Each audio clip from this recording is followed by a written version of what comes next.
WTO. I mean, are you feeling? Well, we're obviously worried at any escalation of U.S.-China tensions. The first time there was the tariff escalation, we made very clear, and we said we were very concerned. We would wish the U.S. and China to de-escalate. They did, and I think they handled the situation really well at the time. So similarly, we are really hoping and that the two sides will come together and they will de-escalate because any U.S.-China tensions and U.S.-China decoupling have implications not just for the two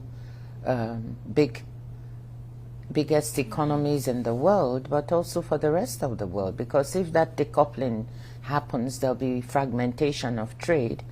And our modeling shows that any kind of decoupling that divides the world into two trading blocks is going to result in significant global GDP losses in the longer term, okay?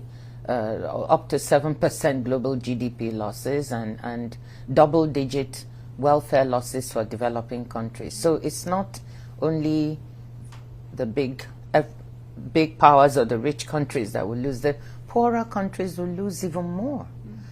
For that reason, we would hope that the U.S. and China will be able to talk to each other, have dialogue, will de-escalate the situation, and we'll get to a situation where both of them can work in a conducive manner. So I made the point here also in my what I said last night actually at the G20. I made the point that U.S.-China trade tensions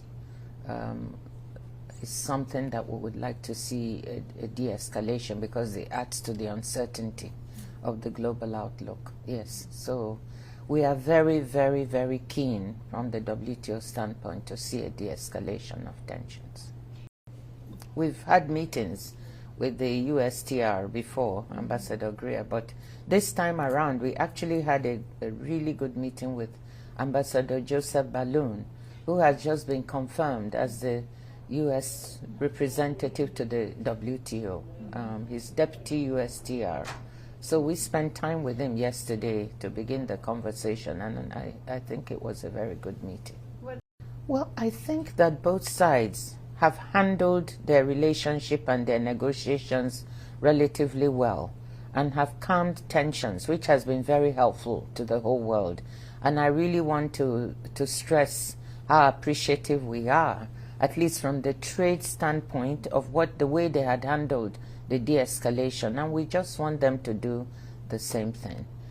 So I believe them. I think both sides recognize the importance of, reasonable dialogue and relations between them for the rest of the world.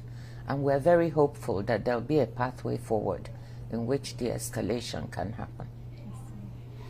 There's absolutely no doubt that there are global problems that cannot be solved by any one country alone. And you will need global cooperation to do it. And that's where multilateralism will still be very, very relevant. But to make sure that the organizations are really appreciated, we have to reform. And at the WTO, we are ready to work on this. So we've been very clear from the start if members could talk to each other in the US. So all that has happened. And I think what we need to do now is, as I said, not be complacent, because 72% is on WTO terms. Neither should we become. We've got new numbers for world trade. We've projected that world goods trade will be growing at 2.4% this year, up from the 0.9% we projected after the August tariffs.